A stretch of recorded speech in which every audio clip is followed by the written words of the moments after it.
All right, guys, welcome back to Relegation Battle. Definitely interesting week of football. So let's start at Chelsea this week. Ty, I don't know what your derby's called, but it's a derby against Fulham. Your neighbours got a 1-0 win in the end. Mason Mount scoring the goal. What did you make of the game? Pretty dead, but it was expected because of the lineup we put out. Just using like loads of squad players like Rudiger, who, to be fair, he didn't actually have a bad game. Jorginho, who, yeah, let's not get onto him. But who else played that? Giroud played up front, which is fine. Yeah, and Aspilicueta, who he's reminding me of like Ivanovic back in 2016 when he was getting skinned by all these wingers like Montero and just all these players like Ayew in that. But yeah, it was a pretty dead game really. But obviously Mason Mount, someone who gets a lot of stick from Chelsea fans. I'm not really sure why. Obviously he gets a crucial goal, could have scored two because he hit the bar in the first half. So yeah, it went too bad. Hudson-Odoi needs to start games now because Pulisic's not performing, and every time Hudson-Odoi comes on, we seem to just create more. Like I think he created like two chances in like 20 minutes against Fulham. Like he played a really good pass for Werner, but obviously Mr. No Touch couldn't do anything with it. So, it is what it is, man. I mean, you got a big game coming up against Leicester now during the week. Leicester currently third in the table, so above you. What would you be your front three for that game then? Ziyech, Hudson-Odoi, and then striker. I don't know. Giroud maybe because I reckon Tammy could probably do something, but I don't think Werner deserves to start. So, but Ziyech and Hudson-Odoi definitely, but a striker I just don't know who because none of them are really scoring at the moment anyway. So, but Werner will probably start though just because of his stature. He's probably got exactly. Let's say rested against Fulham, and then he'll probably start against Leicester. Yeah, exactly. Havertz will probably start the game as well, and I think he should. And then I also want to see Billy Gilmore instead of Jorginho because Kante is injured again. So hopefully Billy Gilmore starts because I want to just see what he can do. But yeah, hopefully we win. I would love to see Gilmore start. I'm a big fan of him. So, I mean, what do you think about Jorginho? Do you think he just played because of that rotation, potentially because you have Leicester during the week and it is for no disrespect to them, but they're not a huge contender for anything? Yeah, I'm hoping it was just because of rotation, because he shouldn't be anywhere near the starting 11. Even though I don't think he should be near our second string team. He just needs to go. Like, we only signed him because of Sarri, of course, and apparently Sarri was meant to be long term, but that obviously didn't happen. So, but yeah, like Jorginho, it's just I don't know what it is, man. He's not cut out for the Premier League, especially in that position. So, yeah. Fair enough. Go to United now, Jack. First of all, you did beat Burnley during the week last week. Big win for you guys to get that 3-point gap on Liverpool before the game. Then the game yesterday at Anfield, I think Ty said it himself, it did have 0-0 written all over it, really, just the amount of hype going into it. But is it a bad draw for you guys? No, I think it's a bad draw for them. I think when you're playing, at the time, I know Leicester won, so it was 1v1 versus first versus third, but it was like top of the table clash. And when a team's 3 points ahead of another team on the same games, if it's a draw, the team that's ahead gets a better result. Because now it's not like, oh, we got 1 point, they got points, we didn't. We both got points, so it's still the same. They're still 3 points behind us. So if I was a Liverpool fan, I'd be actually quite annoyed with that result. Well, what did you make of the game itself then? Because it seemed like United had a very slow start in the game, looked a bit nervous, especially like when you tried playing at the back, there were a couple of mistakes. But in the end, you guys did have the better chances, and it just came down to Alisson making some really good saves. I think we all expected it because I think Liverpool had a longer rest, so they were always going to be up for it. They were always going to start strong, and I think that's apart from right at the end of the game. I think that's where Liverpool are most dangerous. They start well nearly every game. So I think as we did, although they had a lot of ball, they actually defended quite well. De Gea, I think, made one save, and I don't think of course, you class it as a save, but I think Firmino passed it straight to him. Hmm. So De Gea didn't have much to do, so that was credit to our defence. And like you said, on the balance of chances, we probably deserve to win. We have Bruno's free kick that's millimetres wide, his shot that's saved by Alisson, and then Pogba's half volley that's straight at the keeper. I mean, although they were good saves, you've got to be realistic and think they should have scored. There were two probably sitters that they missed. I'd say Bruno's was easier in a sense because it's come straight out. And all you have to do is just put it anywhere but where the keeper is, and it's going in. And then Pogba, he could put it in the roof of the net, front, near post, back post, but he puts it straight at the keeper. So it's just annoying. But a point away, clean sheet at Anfield, it's a good result. Yeah, it obviously is a good result. Anfield is not easy place to go to. I mean, they're unbeaten in like 86 games, is it now? Or 68, one of them? Yeah, 2017. Yeah, 68, because I think Chelsea have the record for that. But this season, your record in the top six is a 6-1 loss to Spurs, 0-0 Chelsea, 1-0 loss to Arsenal, and 0-0 against City and Liverpool. So winless in all five. Does anyone have a good top six record like this season? Because it just seems to be like so up and down with all the teams. Yeah. Actually, yeah, maybe Spurs, but But winless in five is a bit of a standout there. Although you're on top of the table, do you think now, because you've played them all once now, this second batch of them, if you want to say, is even more important if you want to build a little gap before the end of the season? 100%. I mean, it's kind of like the opposite of last year. I think I've said it on a previous show. Last year, we were doing well against the bigger teams and not so great against those so-called smaller teams. But this year, we've not done as well against the bigger teams. Like I've said, I think the City game, I think that's probably like one of the worst games of the season. I think Guardiola played two like defensive-minded players in midfield, and so did we. So it was just defense versus defense, not defense, but like it wasn't a great game. I mean, the Chelsea game, we probably deserved to win. We went out to win. Their keeper made some very good saves. So I think it's just that we've had chances to win all of them. Against Arsenal, again, we weren't great, but we had a few chances, still couldn't score. So I think it's just getting that final product, the missing shot. I think if we can get that, then I think we can beat some of the our next games against the Big Six. Yeah, well, I don't see why Liverpool fans, I don't see why they take criticism to heart so much. Like yesterday, Joel, you'll know who I'm talking about. I said how United probably should have won the game because they had the better chances. And then he was like, then the Liverpool fan decides to go, oh, they had the better chances, but Liverpool deserve to win. Name and shame. Jay Darmy. Okay, calm. Yeah. But yeah, he was like saying because they had the ball. I'm gonna guess It don't work like that. Exactly. No, I think but, it is fair to say Liverpool had good chances, but Firmino wasted all of them. Because one was shot straight at the keeper with his left foot. Yeah, he was shit. He gave the ball way too much. He tried to curl it in, but Robertson was in acres of space on the left-hand side. Yeah, those are two great chances if Firmino did it right. So yeah, I think it's unfair to say either team deserved to win. It was very even. Teams had better spells, but United did have the better chances in the end. Yeah, I mean, we should have got something from it, but that was the same like ours. Go back to it. A point's not a bad result. Exactly, yeah, but it's still top. City do have the game in hand, so we'll see how that goes. Before we go to Spurs, go to Arsenal quickly because we're playing them an hour with lineups out. Tierney's back, which is good for us. Thomas Partey starting as well. Cedric starting ahead of Bellerin. Not too sure about that one, but we'll see.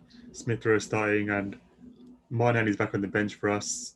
Gabriel's on the bench as well, which is both good to slowly see them come back in the team. But our midweek result wasn't great for us. 0-0 home draw against Palace. It was a game where both defenses played well, but the attacks were just not clinical enough for them. I mean, obviously, as Arsenal fan, I'm happy Zaha did it, but I was a bit disappointed with the fact that he just goes down looking for fouls and penalties a bit too much for me. Like, there's a chance at the end where he was like with Rob Holding in a bit of a tangle, and he just goes down. Like he could have easily got a shot away there, challenged Leno, but he went like for the penalty, and he did that so many times during the game, just going for free kicks. Just he has the ability to easily beat our defensive players in one-on-ones. Let's be honest, he could do it to most players in the league, but he chooses not to for some reason. I don't know why that is, but yeah, Because if there's any kind of contact in the boxes, there's going to be a penalty anyway. I reckon that's why most people do it now. So I feel like with Zaha as well, referees know that he's looking for it, which is, I guess, is a bit unfair on him, but he does bring on himself a bit as well, because sometimes they're just not fouled and he starts screaming at the ref, and that's not going to help his shins out later. And then with us, I think it was clear that Tierney was missing, and it was clear that there was no presence down that left-hand side at all, because there's Maitland-Niles, I'm a big fan of, but he hasn't had enough game time to have that sharpness about him to bring that same energy that Tierney does. Then Aubameyang, he's not a creator. Yeah, Aubameyang's not a creator, so he's not going to create anything down the left. And then why don't you just play him through the middle?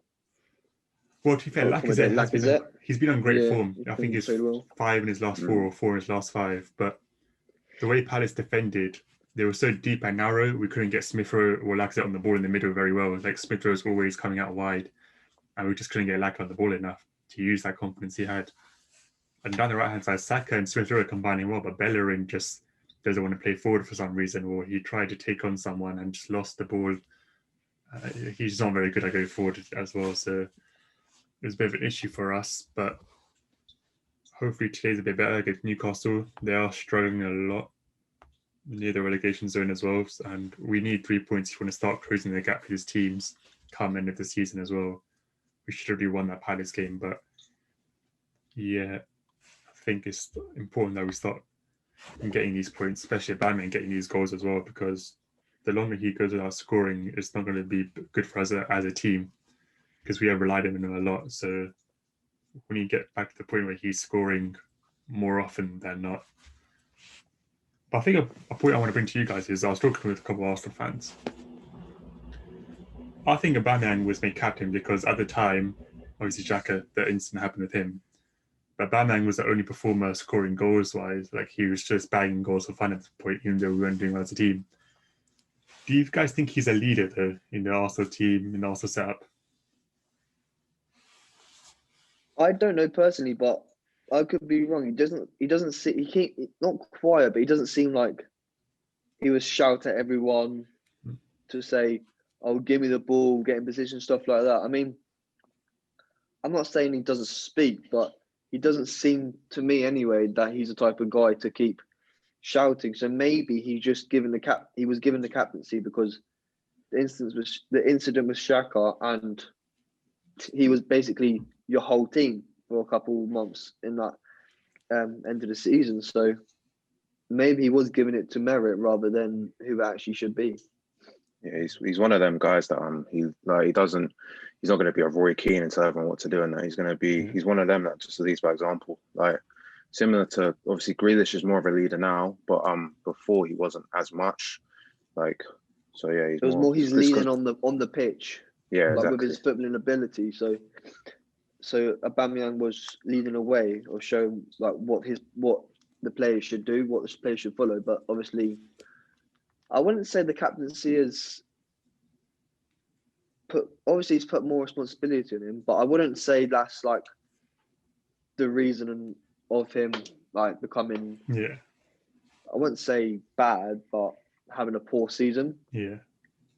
Maybe it's something to do with personal life that we haven't heard about. But I don't think he will, but maybe Arteta should think about like changing the captaincy again. Yeah, definitely. I mean, if it does it probably will add a bit of pressure, but I feel like Tierney's a great leader in the squad because he just drives the team really well. He captained Leicester, he's captained Scotland. Not Leicester, sorry, Celtic. I don't know why I said Leicester, but he's captained his team, so he has had that experience a bit. Xhaka, I don't think it would be right to give him the captaincy back after everything that's happened with him. I don't think a lot of fans would be happy with that as well, and you've got to think about that still. I would say Luis is a good leader, but I don't want to see him play, so I'm not going to say that. But yeah, definitely could be a leadership issue in the club for us. Other than that, transfer news-wise, not much coming in. Ozil has gone to Fenerbahce. I mean, I don't think it's like the official agreement's been complete, but all parties know it's happening. Yeah. We're terminating his contract, so he goes straight away. I'm not sure where this like narrative has come from that he was a disloyal player who's using the club, because if you look at us over the years, and I'm talking about since like 05, talk about the big players in the club: Henry, Fabregas, Van Persie, Alexis, Nasri, for including that. These guys were like top players of the club. I'm not saying they snaked us, because if you look at the reason they left, it's all viable reasons. They wanted to improve their chance of winning trophies, and they knew our board was in the right, club was in the right place to do it. I think Fabregas did a little bit because the way he left, and like didn't he like refuse to play or something? I think he knew that Barcelona was the right place for him, so I don't really forcing the move a little bit. Yeah, he forced the move a little bit. I remember Puyol putting the shirt on him when they won, must have been the World Cup or the Euros, but at the same time, it's his home, in it. I can't really say. You know, he was our captain. I don't really blame him that much. But the thing is, like, we go back to, it must be like 2017 December. We weren't doing terrible, but it didn't look like we were going to get Champions League. And we had two players, Sanchez and Ozil. One signed the contract, the one left in Manchester United. And Ozil was the one who signed the contract. He showed to stay loyal to the club, to the manager, to the fans. But he's the one who's being made to look like a scapegoat, really, which I don't understand. And the people bring up the wage bill. I'm sure if someone put 350k a week in front of you, you would say yes as well. So I don't understand that. And they say, oh yeah, he doesn't track back, he's a lazy player. But when he's getting 19 assists a season, he wasn't playing any differently. He just had, at the time, the striker just finished it. It's a shame that we had Giroud in front of him, because he just wasn't consistent enough. Him, Joel Campbell, like, these were our forwards at the time, innit? Jesus. So the thing is, like, people can't say that Ozil's let Arsenal down. It's the other way around. Like, 100%. They basically told Arteta to leave him out of the squad. Yeah, like, there's not really much you can do. Yeah, like, I feel it's upsetting that this is the way he's had to leave the club. He doesn't get the farewell he deserved. Like, if you saw the way we're checking Welbeck, like, I know there's obviously COVID reasons as well that we can't get the fans in, but Ozil's done too much to the club to be like, almost, he's been let out the back door almost. That's unfair in my opinion, but I hope he breaks all like the Turkish assisting records and creating records, because he does deserve that. I might start watching Fenerbahce as well. But other than that, Jack Wilshere's gone to Bournemouth as well, so it's good for me for him, because you do want to see him back in football. Going to Tottenham now. Tom, I can't remember what happened to your team, I can't lie. Pretty sure you won though. Yeah, he beat Sheffield United 3-1. Oh yeah, and Ndombele scored a really good goal. I did see that. What is your, because obviously you had a poor December, but sort of gone back onto a good run now. Are you a bit worried about this almost inconsistency that you had in December? Because you were doing well before that, and now you're sort of gaining that momentum back as well. So are you worried that it could just happen again before the season? That could cost you like a top 4 spot. Yeah, it's just mixed performances. Like, some of the results, like, it's just, I keep going to the point that when you get on one goal, stop fucking sitting back and thinking the job's done. Go finish the game off. That's what we did. We went 2-0 up against Sheffield United. They got one back, so we went and got the other safety goal, 3-1. The game's done. But with Palace, we went 1-0 up, fucking defended until like the 75th minute or 80th. They scored, and then we're back in the game scoring chances. Wolves just loads of times. The only one where I'd say is we got unlucky and we probably deserved to win with the chances we had was against Liverpool. We missed sitters. I thought we played well. That's the thing. When we play against the big teams, you can sit back like that because you expect it, and it works. It worked against Liverpool. We got unlucky, and losing to Liverpool was just a loss of concentration by losing a header to bloody Firmino. But the players have been coming out saying that they haven't been told to sit back. It hasn't been the manager saying it, whereas I thought it was. The manager's also come out and said he doesn't want that from us. He wants us to press. We might be in sometimes a formation which seems negative, but he wants us to press, and we did that against Sheffield United. We weren't really happy with the formation he selected at first, but then thinking about it, I did because it was a 5 at the back, which I thought was negative for a Sheffield United. But if you look at it, just because it's a 5 at the back doesn't mean it's negative, because it was I think it was a 3-4-3, so we played wingers as well. So it was quite an attacking. It worked. Problem is, I don't think it'll work against certain teams that have like big teams, because against big teams you want to have a dominant central midfield. But with that formation, I feel it's a possibility of getting Bale in, because it gives them freedom. In other formations, like the Ndombele with the other formation we play, because he's further forward, he doesn't have to run a lot. But with this formation, because we got wing backs, he doesn't have to come back a lot. So hopefully Bale can get involved. But not gonna lie, I don't think he will, because I've criticised Bergwijn a lot recently, but we are a better team when he's playing. He just needs to do better on his finishing. I was impressed with Ndombele and Rodon. Ndombele, I don't think he got subbed off. I think he done 90 minutes, covered the most ground out of every player, and he was the fastest player on the pitch apparently. And I think this formation suits Rodon. Like I can't stand our centre backs other than Toby, but for some reason he keeps taking Toby out. He keeps doing this, then he'll give him run of games and he'll take him out. But I can't. Our fan base is so stupid sometimes, because they get this, like, they seem to think Eric Dyer is an amazing player. Like, he's all right. Like, the guy can't pass the ball. Don't get me wrong, he's solid in the air and like tackling, but when it comes to like passing the ball, he does fucking diagonals, and you just know it's not going to work. So I like the look of Rodon. He was brilliant. He was fast. Man of blocks he made.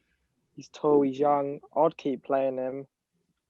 But I don't know who we got next. We got Liverpool next.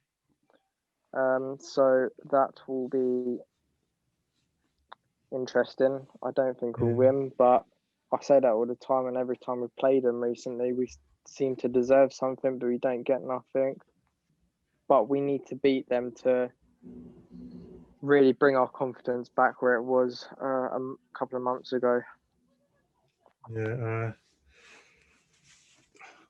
you're at home as well this time, so maybe that could give you a bit more of an advantage. Even though there's no fans, I still feel like there is that home and away feeling there.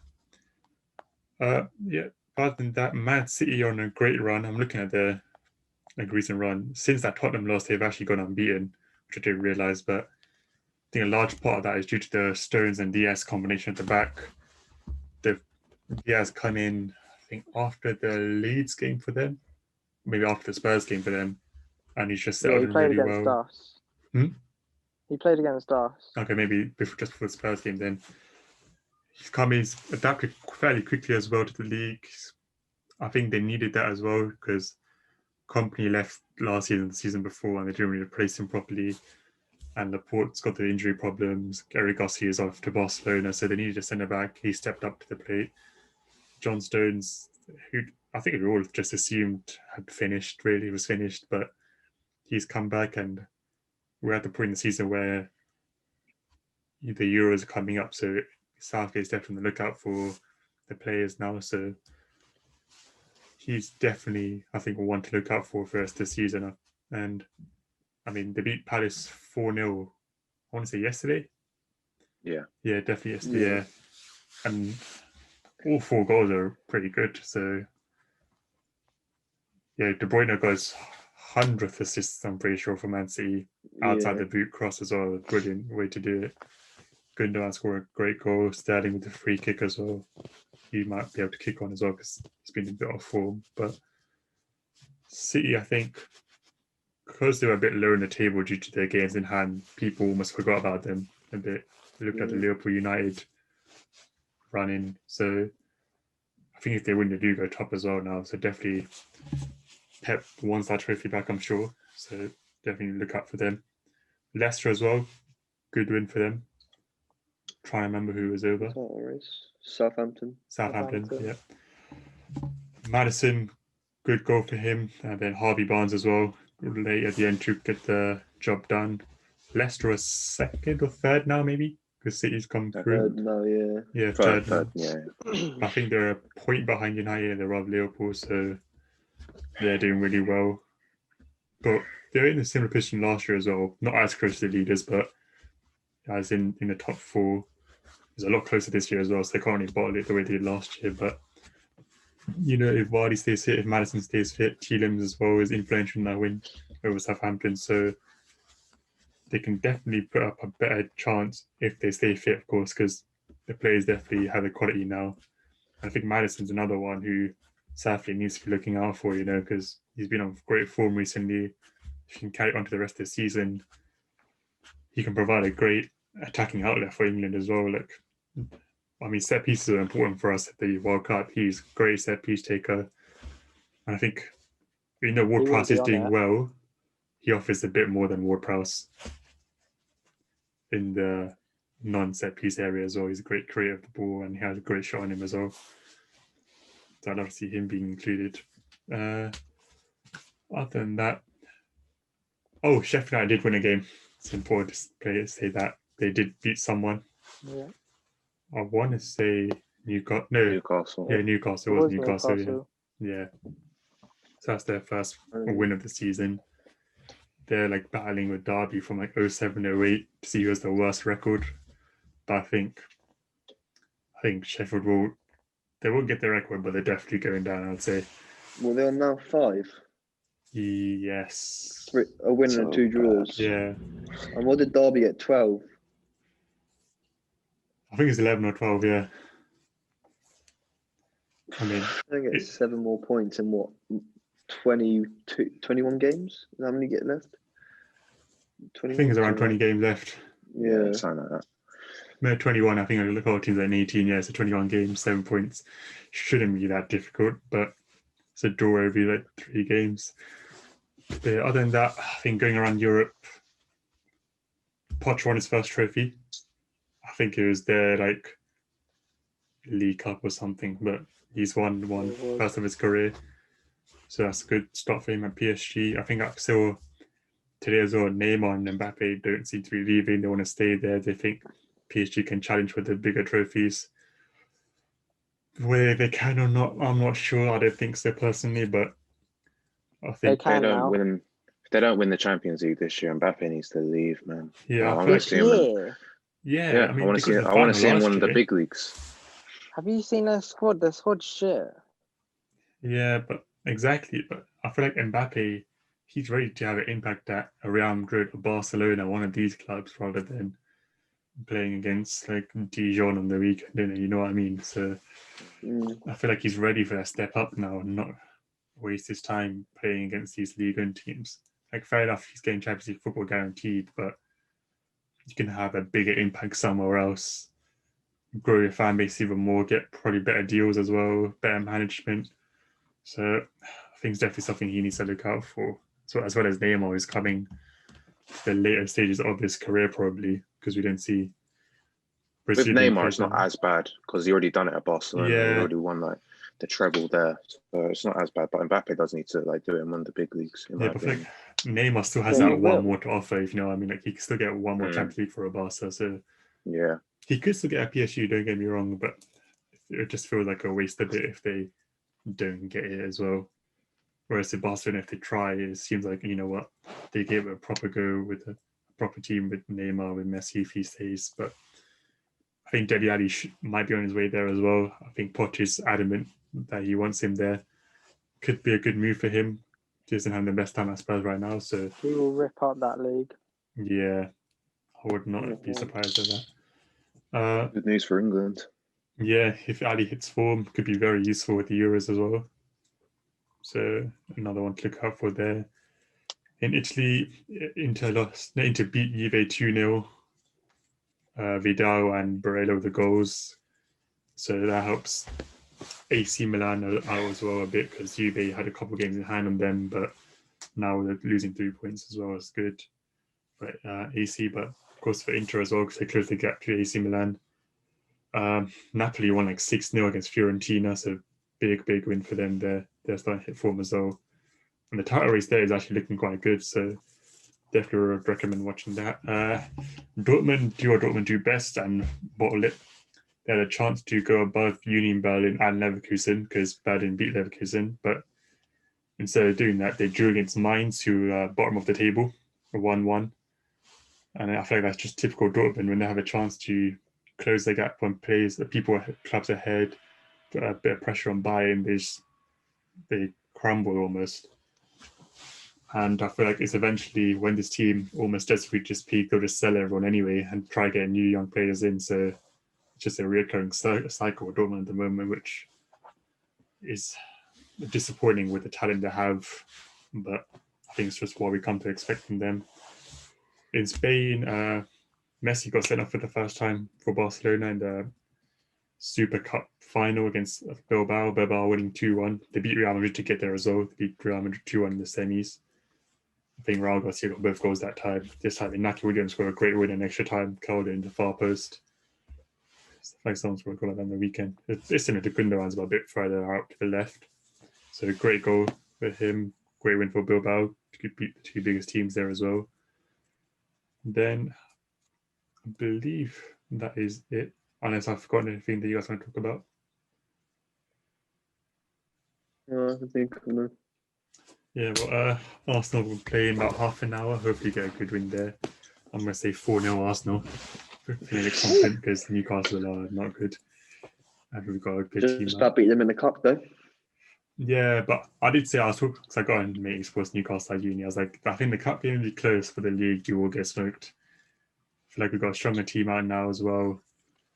A lot of players back in confidence. I'm going to keep an eye out for Partey definitely because he hasn't really played properly since that United game. Obviously went off against Spurs as well because he got that injury, just brought him back too quickly. So him and Xhaka had a great game against Palace as well.